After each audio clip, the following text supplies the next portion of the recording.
You know, the cross is probably one of the most recognized symbols in the entire world.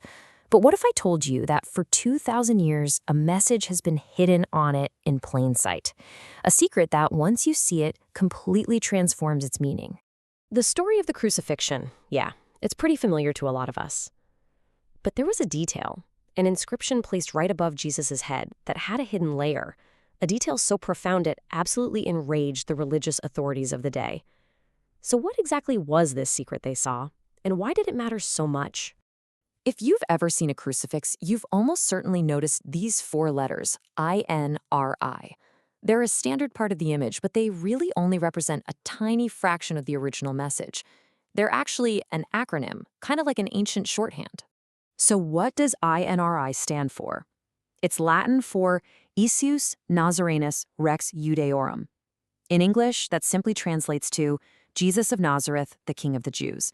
This was the official charge, the crime that the Roman Empire was executing him for. Okay, but here's the thing.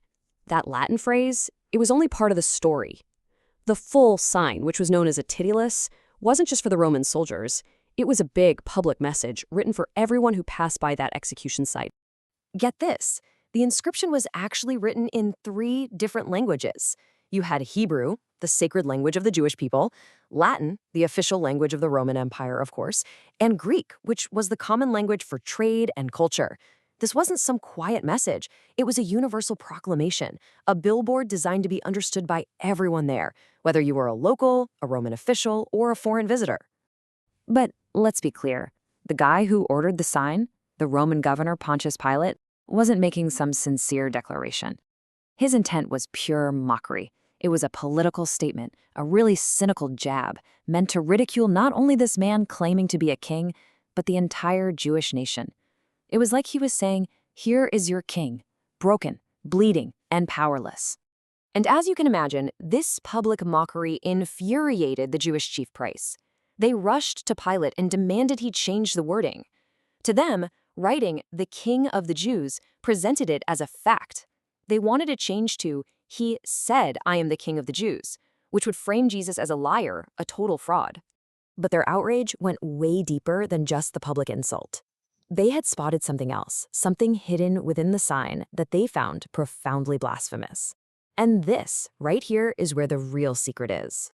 The clue wasn't in the Latin or the Greek. It was hidden in the Hebrew text, the language that revealed a pattern they simply could not ignore.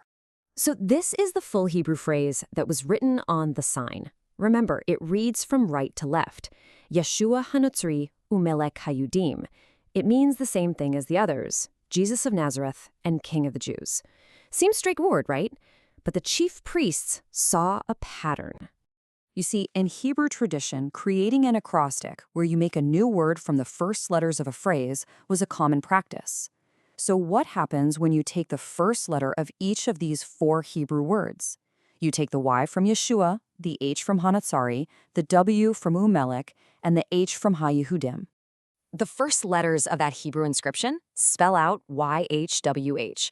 And for any first-century Jew, those 4 letters would have been instantly, and I mean shockingly, recognizable. YHW, also known as the Tetragrammaton, is the personal name of God himself. It was considered so holy, it was almost never spoken aloud. So to see this name written was a big deal. But to see it placed above a man being executed for blasphemy was, for the priests, an unimaginable offense. And this just brilliantly explains their panic.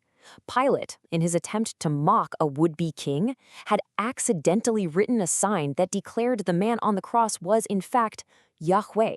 His mockery had backfired spectacularly, creating a divine signature where an insult was intended. So when the furious priest demanded he change it, Pilate gave a short, dismissive, and final answer. What I have written, I have written. Whether it was just stubborn pride or maybe some lingering unease about the man he'd condemned, he refused.